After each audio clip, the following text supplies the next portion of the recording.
नमस्कार दोस्तों, स्वागत है आपका अपने YouTube चैनल वीरू एकेडमी में। उम्मीद करता हूं दोस्तों आप लोग सभी मस्त होंगे और अपनी तैयारी बहुत ही अच्छे तरीके से कर रहे होंगे। दोस्तों, पिछले लेक्चर में हमने फीमेल रिप्रोडक्टिव आर्गन के बारे में जाना था। फीमेल रिप्रोडक्टिव आर्गन कहने का अर्थ ये हुआ कि महिलाओं के अंदर जो रिप्रोडक्टिव आर्गन पाया जाता है उसे हम कहते हैं फीमेल रिप्रोडक्टिव आर्गन। दोस्तों, उसके बारे में आपने डिटेल्स में जान लिया था। एक बार और हम फीमेल रिप्रोडक्टिव आर्गन का कंसेप्ट क्लियर कराएंगे। उससे पहले हम जान लेते हैं मेल रिप्रोडक्टिव आर्गन के बारे में। मेल रिप्रोडक्टिव आर्गन, सबसे पहले आपको फिगर यहाँ पे दिख रहा होगा। एक बार इस फिगर को देखिए और एक बार इसका एनालिसिस करिए। चलिए मैं बता देता हूँ आपको। दोस्तों, जो मेल रिप्रोडक्टिव आर्गन होता है उसमें सबसे मेन अंग, सबसे मुख्य अंग की बात करें तो ये होता है टेस्टिस। इसके अंदर स्पर्म का निर्माण होता है और टेस्टिस की संख्या कितनी होती है? 2 होती है। जिस प्रकार महिलाओं में 2 ओवरीज होती हैं, 2 अंडाशय होते हैं, ठीक उसी प्रकार पुरुषों में 2 टेस्टिस यानी वृषण होते हैं। क्या होते हैं? वृषण। ठीक है दोस्तों, अब आपने टेस्टिस के बारे में जान लिया यानी वृषण के बारे में जान लिया। अब आप बताइए कि टेस्टिस में किसका निर्माण होता है? तो टेस्टिस में दोस्तों जो निर्माण होता है वह स्पर्म का होता है यानी शुक्राणु का होता है। इसका निर्माण होता है इसके अंदर स्पर्म। हिंदी में बात करें दोस्तों तो इसे क्या कहते हैं? शुक्राणु। जबकि महिलाओं में जो निर्माण होता था वह अंडाणु का निर्माण होता था, जबकि टेस्टिस में किसका निर्माण होता है? शुक्राणु का निर्माण होता है। अब दोस्तों शुक्राणु का निर्माण हो चुका है, अब शुक्राणु के बारे में जान लेते हैं। होता क्या है? यहाँ पे देखिए, ये वाला फिगर दिख रहा है, बहुत ही अच्छी तरीके से दिख रहा है, मुझे तो बहुत अच्छे तरीके से दिख रहा है। ये वाला जो फिगर है दोस्तों, ये वाला जो फिगर है, आपको लग रहा है ये चूहा है या बिल्ली है या छिपकली है? समझ में आ नहीं रहा है, छिपकली की तरह लग रहा है। यदि इसका पैर निकाल दिया जाए तो आपको तो छिपकली ही लगेगा। नहीं दोस्तों, ये छिपकली नहीं है, इसका नाम है स्पर्म। क्या नाम है? स्पर्म की बात करें, शुक्राणु। क्या कहते हैं हिंदी में? हिंदी में इसे क्या कहते हैं? शुक्राणु बोलते हैं। दोस्तों, जो शुक्राणु होता है वो मुख्य रूप से 4 भागों में बटा होता है। पहला हेड, जो ये दिख रहा है। दूसरा नेक, यानी ये पिछली गर्दन की आकृति का होता है नेक।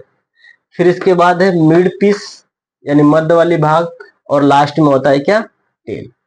हर एक का फंक्शन हम जान लेंगे। सबसे पहले जानते हैं हेड। हेड में एक एंजाइम होता है दोस्तों जिसे कहते हैं एक्रोसोम। क्या कहते हैं? एक्रोसोम। अब इसका फंक्शन क्या होता है? फीमेल के अंदर जो ओवम होता है जिसे अंडाणु बोलते हैं, उसके चारों तरफ एक लेयर होता है जो एग को चारों तरफ से प्रोटेक्ट करता है। उसको हम क्या कहते हैं? कोरोना रेडियोटा कहते हैं। कोरोना रेडियोटा को तोड़ना बहुत ही मुश्किल होता है। नॉर्मली उसे कोई स्पर्म तोड़ नहीं सकता जब तक उसके अंदर एक्रोसोम नहीं पाया जाएगा। दोस्तों, ये जो स्पर्म होता है जब यह अंडाणु से मिलता है यानी ओवम से मिलता है, तो ओवम की तरफ जो एक लेयर होती है जिसे कोरोना रेडियोटा बोलते हैं। अब ये कोरोना रेडियोटा को तोड़ने के लिए, क्योंकि जब तक कोरोना रेडियोटा को तोड़ेगा नहीं दोस्तों, जब तक हीरो विलन के गेट के अंदर नहीं जाएगा तब तक कैसे सारे विलन को मारेगा? ठीक है, वैसे ही मेन गेट को तोड़ना बहुत ही जरूरी होता है जिसका नाम होता है कोरोना रेडियोटा। अब कोरोना रेडियोटा को तोड़ने के लिए जो एंजाइम मदद करता है वह होता है एक्रोसोम। जिस स्पर्म के अंदर एक्रोसोम नहीं पाया जाएगा वह फर्टिलाइजेशन नहीं कर सकता है, यानी कोरोना रेडियोटा की लेयर को तोड़ नहीं सकता। इस वजह से यह जो एक्रोसोम एंजाइम होता है बहुत ही यूजफुल होता है फर्टिलाइजेशन के लिए। चलिए अब हम बात कर लेते हैं न्यूक्लियस। जितने भी जेनेटिक मटेरियल होते हैं फादर का, वह किसके अंदर मौजूद होते हैं? न्यूक्लियस के अंदर मौजूद होते हैं। दोस्तों, न्यूक्लियस के अंदर ही आरएनए और डीएनए वगैरह पाया जाता है, जो कि एक अनुवांशिक पदार्थ है। अब अनुवांशिक पदार्थ क्या होता है जब मैं आपको पढ़ाऊंगा, डीएनए आरएनए तब बताऊंगा। फिलहाल के लिए आप ये जान लीजिए कि जितने भी पुरुष के कैरेक्टर होते हैं, जितने भी पुरुष की क्वालिटी होती है, उन क्वालिटी को ले जाने का काम कौन करता है बच्चे में? यही न्यूक्लियस करता है। अब आ जाते हैं बीच वाले भाग में, जिसे मिड पीस कहते हैं। क्या कहते हैं? Mid piece. और ये बीच वाले मिड वाले पोर्शन में क्या पाया जाता है? माइटोकॉन्ड्रिया पाया जाता है। और माइटोकॉन्ड्रिया का काम क्या होता है? एनर्जी प्रोवाइड करना। किसको? स्पर्म को। स्पर्म को एनर्जी कौन प्रोवाइड कराता है? माइटोकॉन्ड्रिया। वह किस भाग में पाया जाता है? स्पर्म के मिडिल भाग में या मिड पीस में पाया जाता है। यहां तक क्लियर है? आगे बढ़ जाए दोस्तों। आपने जान लिया हेड के बारे में, यानी सिर के बारे में। स्पर्म यानी शुक्राणु के सिर के बारे में जान लिया। मिड पीस के बारे में जान लिया। सिर और मिड पीस को जोड़ने वाली एक जो पोर्शन होता है, जिसे क्या कहते हैं? नेक कहते हैं। नेक मतलब गर्दन। क्या कहते हैं? गर्दन। इसका कोई विशेष रूल नहीं होता है, हालांकि यह हेड और मिड पीस को जोड़ने का काम करता है। अब आगे बढ़े। इसके बाद जो लास्ट पोर्शन होता है दोस्तों, इसे कहते हैं टेल। क्या कहते हैं? टेल, पूंछ। क्या कहते हैं? पूंछ। चलिए एक एग्जांपल्स के साथ समझते हैं। आपने मछली देखा होगा, सभी ने देखा होगा, कुछ लोग खाते भी होंगे। मैं उस पर टिप्पणी कोई नहीं करना चाहूंगा जो लोग खाते हैं, लेकिन ये एक बात बताऊंगा दोस्तों, जो मछली देखा है या जो खाया है, वो दोनों लोग ने देखा होगा कि मछली जो होती है आगे बढ़ने के लिए अपनी पिछली वाली पूंछ को ऐसे ऐसे घुमाती है। ऐसे ऐसे घुमाती है पिछली वाली पूंछ को। जैसे ही पिछली वाली पूंछ को घुमाएगी, पानी को इधर और इधर इधर क्या करेगी? हटाएगी, जिसकी वजह से वह आगे बढ़ती हुई चली जाती है। तो ठीक वैसे ही ये क्या करता है? स्पर्म जो होता है वह अपने इस वाले पूंछ को इधर इधर इधर इधर घुमाएगा, जिसकी वजह से वह आगे की तरफ बढ़ता हुआ चला जाता है। ठीक है दोस्तों। तो पूंछ का मुख्य रूप से काम होता है मूव करने में। स्पर्म को एक स्थान से दूसरे स्थान तक मूव करने में जो मदद करता है ऑर्गन स्पर्म का, वो क्या कहलाता है? टेल कहलाता है, यानी पूंछ कहलाता है।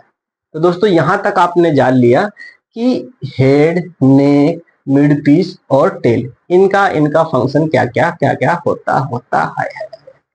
ठीक है दोस्तों। चलिए अब हम चलते हैं दोस्तों। अब आपने जान लिया कि जो स्पर्म होता है, शुक्राणु होता है, उसका निर्माण कहाँ होता है? टेस्टिस के अंदर, यानी वृषण के अंदर उसका निर्माण होता है। और उसके निर्माण में एक हार्मोन्स मदद करता है। उस हार्मोन्स का क्या नाम है? टेस्टोस्टेरोन। क्या नाम है? टेस्टोस्टेरोन। बाकी और इसके बारे में हम डिटेल्स में जानेंगे कि टेस्टोस्टेरोन कौन कौन सा काम करता है। दोस्तों टेस्टिस का निर्माण हो चुका है। टेस्टिस के ऊपर एक छोटा सा पार्ट पाया जाता है, जिसको कहते हैं इपिडिडैमिस। क्या कहते हैं? इपिडिडैमिस। यहाँ पे जो स्पर्म होता है यानी शुक्राणु होता है, वह अनमैच्योर कंडीशन में होता है, यानी पूरी तरह से मैच्योर नहीं होता है। यहाँ पे वह मैच्योर होता है। कहाँ पे? इपिडिडैमिस में। यहाँ तक जान लिया आपने। अब इपिडिडैमिस के ऊपर एक नली होती है। जैसे फीमेल रिप्रोडक्टिव ऑर्गन में एक नली होती है जिसको कहते हैं फॉलोपियन ट्यूब, ठीक उसी प्रकार पुरुषों में भी एक नली पाई जाती है जिसको कहते हैं वैस डिफरेंस। क्या कहते हैं? वैस डिफरेंस। क्या कहते हैं? वैस डिफरेंस। क्या कहते हैं? वैस डिफरेंस। दोस्तों मैं 2-3 बार इसलिए रिपीट कर रहा हूं ताकि ये सारी वर्ड्स जो है आपके माइंड में सेट हो जाए। जब ये सारे वर्ड्स आपके माइंड में सेट हो जाएंगे तो कहीं भी आप चलते रहेंगे, फिरते रहेंगे, तो वो सारी चीजें आपके माइंड में हिट करती रहेंगी कि वैस डिफरेंस, टेस्टिस, टेस्टिस के अंदर स्पर्म का निर्माण होता है। स्पर्म 4 भागों में बटे होते हैं, हेड, नेक, मिड पीस और टेल। हेड का काम क्या होता है वो सारे चीजें आपको याद हो जाएगी। नेक का काम क्या होता है, मिड पीस में कौन कौन से चीज पाए जाते हैं, और टेल का मुख्य रूप से फंक्शन क्या होता है। ठीक है दोस्तों। तो टेस्टिस के ऊपर क्या पाया जाता है? एपिडिडर्मिस पाया जाता है, जहां पे अनमैच्योर स्पर्म पाए जाते हैं, और उसके ऊपर एक नली पाई जाती है जिसको कहते हैं वास डिफरेंस या वास डिफरेंस भी बोलते हैं। यह नली क्या करती है? इस स्पर्म को, यहाँ पे जो स्पर्म बना होता है उस स्पर्म को इस नली के माध्यम से आगे फॉरवर्ड करता है। अब आगे क्या होता है वो देख लेते हैं। दोस्तों, जब ये स्पर्म निकलता है तो यहाँ पे दो पार्ट पाए जाते हैं, जो दो थैली पाई जाती हैं, जिसको कहते हैं सेमिनल वेसाइकल। दोस्तों, सेमिनल वेसाइकल का फंक्शन ये होता है कि यह जो स्पर्म होता है उसको पोषक पदार्थ देते हैं। एक एग्जाम्पल के तौर पे समझते हैं। मान लेते हैं कोई युद्ध शुरू होने वाला हो और बहुत सारे सैनिक की जरूरत होती है, ठीक है। तो उसमें कुछ सैनिक ऐसे होते हैं जो बहुत ही कुशल होते हैं, कुछ सैनिक ऐसे होते हैं जो भोद्दा होते हैं। भोद्दा समझ रहे हैं? भोद्दा कहने का मतलब वो सिर्फ जनसंख्या बढ़ाएंगे। जनसंख्या बढ़ाने का मतलब ये नहीं कि जनसंख्या पैदा करेंगे, जनसंख्या मतलब कि जो सेना है उस सेना में लगेगा कि हाँ बहुत सारे लोग हैं, लेकिन एक्चुअल में कुछ ही ऐसे लोग होते हैं जो बहुत ही ताकतवर और बहुत ही ताकत होती है और उनके अंदर बहुत ही पराक्रम होता है कुछ कर गुजरने का। तो सारे लोग एक झुंड में जाते हैं। जब झुंड में जाते हैं तो उन्हें क्या होता है कि रास्ते में जाते वक्त कहीं रुकना पड़ता है, क्योंकि जाहिर सी बात है बहुत देर तक चलेंगे तो थक जाएंगे तो युद्ध क्या लड़ेंगे वो। तो जहां वो रुकते हैं, जहां वो एनर्जी लेते हैं, बैठते हैं, खाना पकाते हैं, खाते हैं, ठीक वैसे ही जब स्पर्म यहाँ वास्ट डिफरेंस से रास्ते से जा रहा होता है, जंगलों से होते हुए, जंगलों कहने मतलब रास्ते से होते हुए, तो यहाँ पे सेमिनल वेसाइकल के पास ठहरता है। ठहरने का मतलब ये नहीं कि वहां पे रुक जाता है, रुकता नहीं है, वहां पे उसे पोषण मिलता है। किसके द्वारा? सेमिनल वेसाइकल के द्वारा स्पर्म को क्या मिलता है? पोषण मिलता है, जिसकी वजह से वह आगे जाकर के युद्ध में अपना कौशल दिखाएगा। यहां तक क्लियर? आगे बढ़ जाए।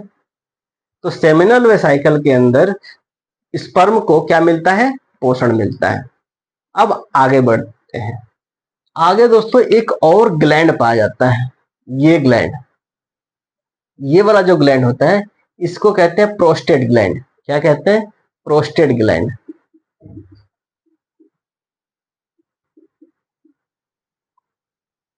इसको क्या बोलेंगे? Prostate gland.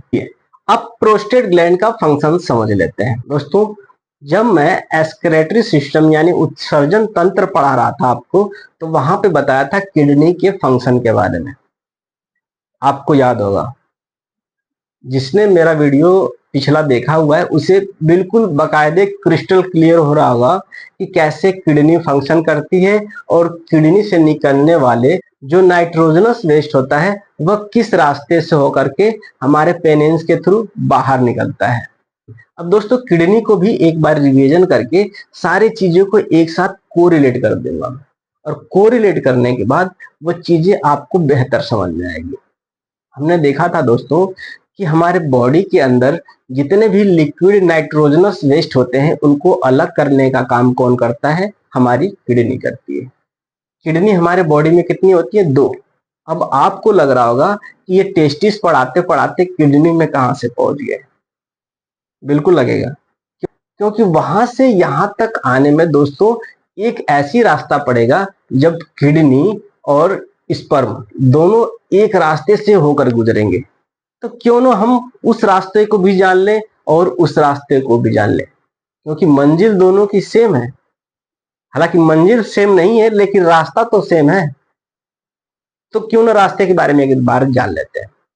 दोस्तों, जो किडनी होता है, किडनी से जो नाइट्रोजनस वेस्ट होता है जैसे यूरिया, यूरिन, यूरिक एसिड जितने भी होते हैं, वह एक नली के माध्यम से, ये मान लेते हैं ये किडनी है, मानना क्या है ये किडनी है ही, तो यहां से किडनी जो होता है दोस्तों, किडनी जो फिल्टर करके, नेफ्रॉन इसका यूनिट होती है किडनी की, स्ट्रक्चरल और फंक्शनल यूनिट, तो उसको हम उतना डिटेल्स में नहीं जानेंगे। हम बस जानेंगे किडनी से एक नाइट्रोजनस वेस्ट आता है जो लिक्विड के फॉर्म में होता है, वह एक पाइप के थ्रू आता है जिसका नाम है यूरेटर। क्या नाम है?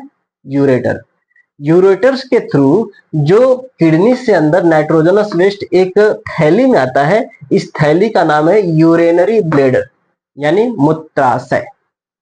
ठीक है, यहां तक क्लियर हो गया दोस्तों। यानी किडनी से एक नली आती है जो नाइट्रोजनस वेस्ट को लेके आती है, और वो नाइट्रोजनस वेस्ट को लेके आने वाली जो नली होती है यूरेटर होती है। क्या नाम है? यूरेटर। और यूरेटर आके खुलती है कहाँ? यूरेनरी ब्लेडर में, यानी मूत्राशय में। अब मूत्राशय में खुल चुका है दोस्तों। यहाँ पे क्या है? यूरिन है, यानी पेशाब है। सीधे सीधे ठेठ भाषा में समझिए, यहाँ पे क्या है? पेशाब है, जिसे यूरिन बोलते हैं। क्या बोलते हैं? यूरिन। अब ये यूरिन, अब होता क्या है दोस्तों, ध्यान देना। पुरुषों में जो यूरिन निकलने वाली नली होती है और जो स्पर्म निकलने वाली नली होती है वो सेम होती है, कॉमन होती है। जबकि महिलाओं में यूरिन निकलने का सिस्टम अलग होता है और ओवम निकलने का सिस्टम अलग होता है। यानी वहां पे क्या होता है, दोनों का जो मुख्य द्वार होता है वो अलग अलग होता है। सीधे सीधे बात, नो बकवास।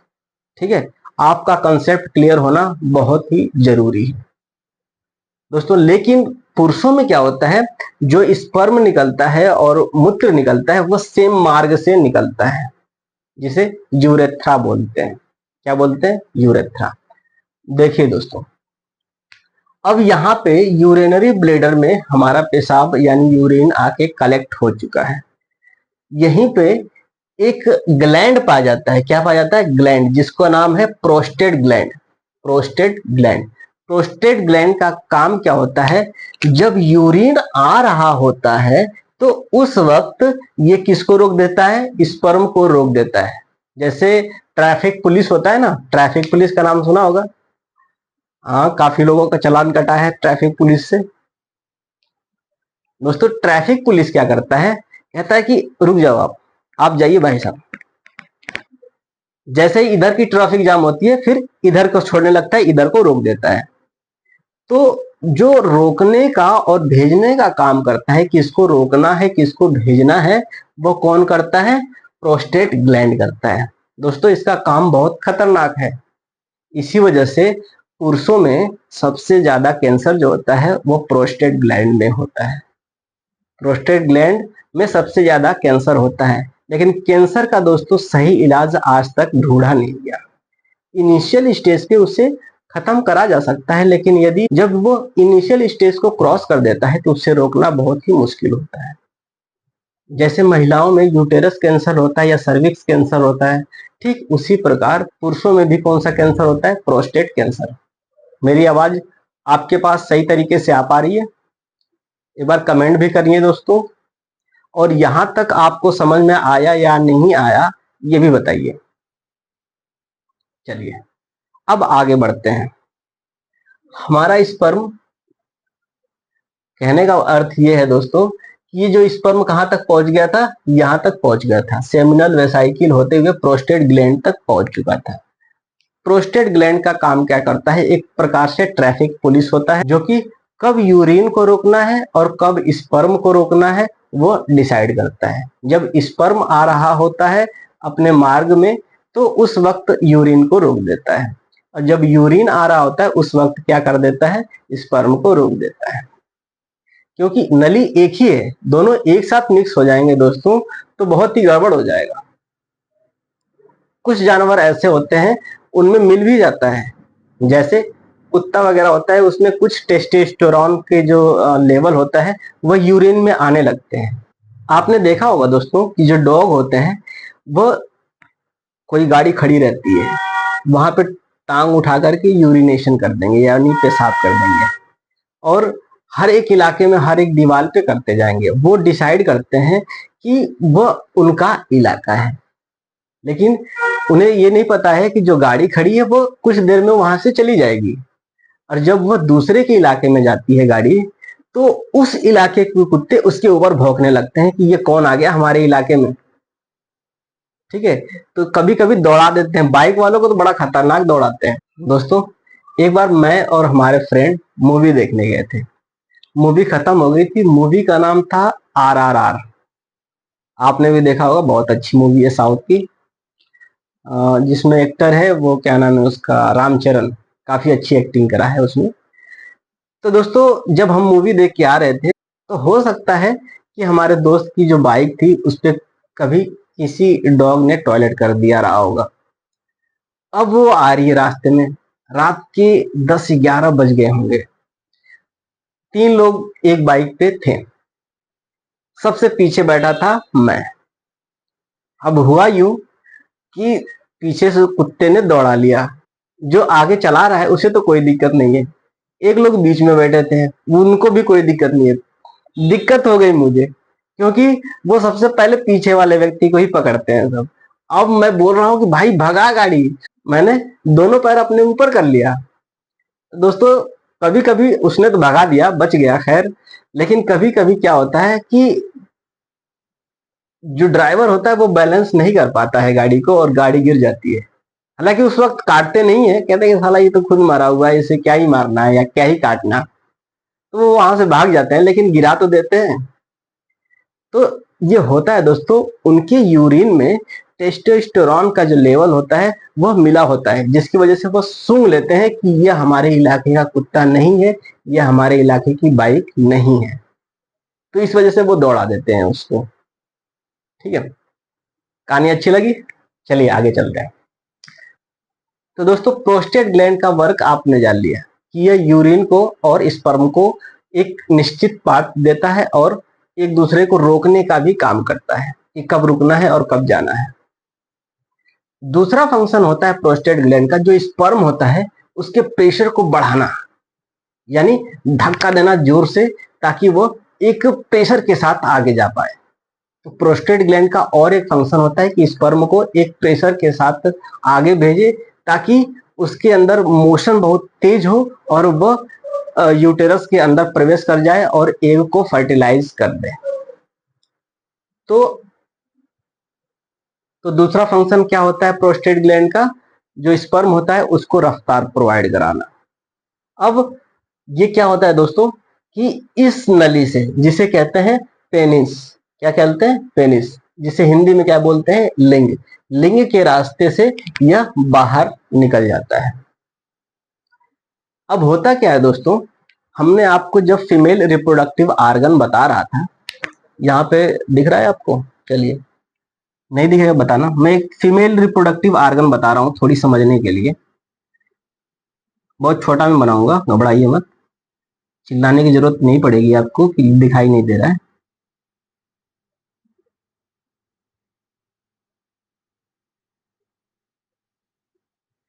दिखाई तो दे रहा होगा, नहीं दिखाई दे रहा है, ओके ओके, सॉरी सॉरी। कहाँ बना दे, यहाँ बना दे, चलिए यहाँ बना देता हूँ छोटा सा।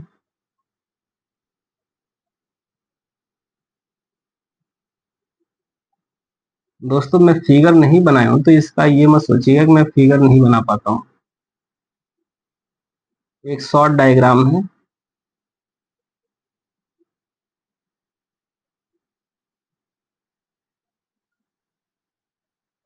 दिखाई तो दे रहा होगा। दोस्तों ये क्या है, दोस्तों मैंने बता दिया है, जिसने मेरा पिछला वाला लेक्चर देखा होगा उसको पूरी तरह से समझ में आ रहा होगा। यह है वेजाइना, यह है सर्विक्स, यह है यूटेरस, यह है फॉलोपियन ट्यूब और यह है ओवरी। ठीक है, यहाँ तक क्लियर।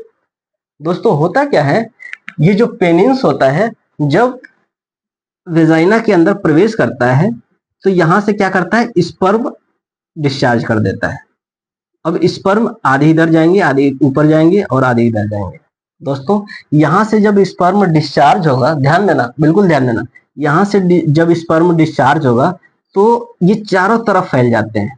लगभग करोड़ों की संख्या में क्या होते हैं, स्पर्म होते हैं। कितनी संख्या में, करोड़ों की संख्या में, उन्हें काउंट नहीं करा जा सकता। तो दोस्तों जिस ओवरी से अंडा का निर्माण हुआ है, यानी ओवम का निर्माण हुआ है, उधर फर्टिलाइजेशन के चांस होंगे। और ये जो स्पर्म होता है दोस्तों, चारों तरफ प्रेशर की तरफ जाएगा, फव्वारे की तरफ जाएगा। और ये प्रेशर जनरेट कौन करता है, ये व्यक्ति करता है, कौन, प्रोस्टेट ग्लैंड करता है। यहां तक क्लियर, आगे बढ़े।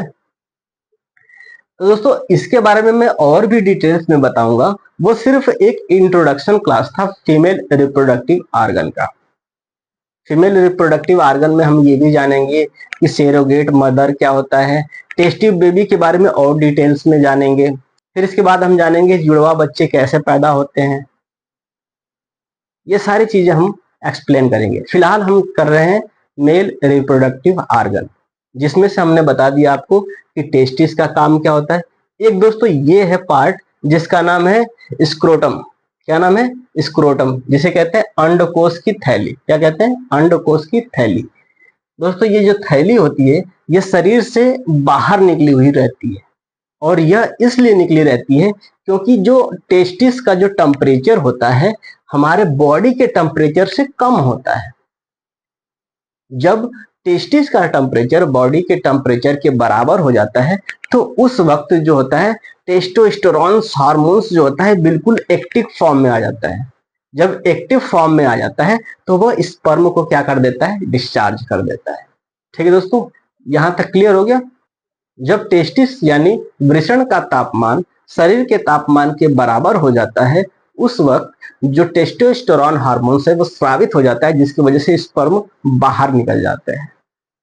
यह कई कारणों से होता है, आपको पता ही होगा कई कारणों से होता है। नहीं पता है? चलिए, जब हम स्वप्न देख रहे होते हैं जिसे स्वप्न दोष भी कहते हैं उस वक्त भी ऐसा होता है, और जब हस्त मैथुन होता है उस वक्त भी होता है, और जब हम सेक्स कर रहे होते हैं उस वक्त भी टेस्टिस का जो टेम्परेचर है वो बढ़ जाता है, जिसकी वजह से स्पर्मिएशन यानी शुक्राणु डिस्चार्ज हो जाते हैं। ठीक है, आगे बढ़ते हैं। चलिए दोस्तों, अब हमने सारी चीजों को जान लिया कि स्क्रोटम क्या होता है, टेस्टिस क्या होता है, इपिडिडाइमिस क्या होता है, वास डिफरेंस क्या होता है, सेमिनल वेसाइकिल क्या होती है, प्रोस्टेट ग्लैंड क्या होता है, इसके बाद पेनिस क्या होता है, और जो टेस्टिस होता है दोस्तों, टेस्टिस के अंदर क्या पाए जाते हैं?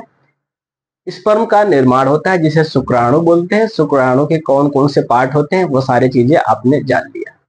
अब दोस्तों हमने यहाँ पे एक डमी मेल रिप्रोडक्टिव आर्गन को बनाया है। अब हम समझ लेते हैं, इसका लेवल करेंगे तो आप इसका नाम बताना। चलिए, हम आप इसका नाम बता दीजिए, क्या नाम है? वेरी गुड, इसको नाम कहते हैं ओवरी। लिख दूं ओवरी? टेस्टिस। ठीक, टेस्टिस के ऊपर ये वाला जो पार्ट है इसका क्या नाम है बताइए? Fallopian tube? नहीं, इपिडिडेमिस। क्या बोलते हैं?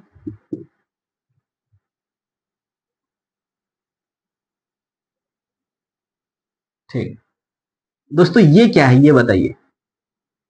ये क्या है? दो पाए जाते हैं दोस्तों, यही है सेमिनल वेसाइकिल।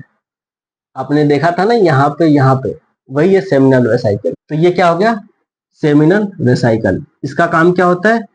एनर्जी देता है यानी पोषक देता है। किसको? स्पर्म को। ये क्या हो गया दोस्तों? वैस डिफरेंस।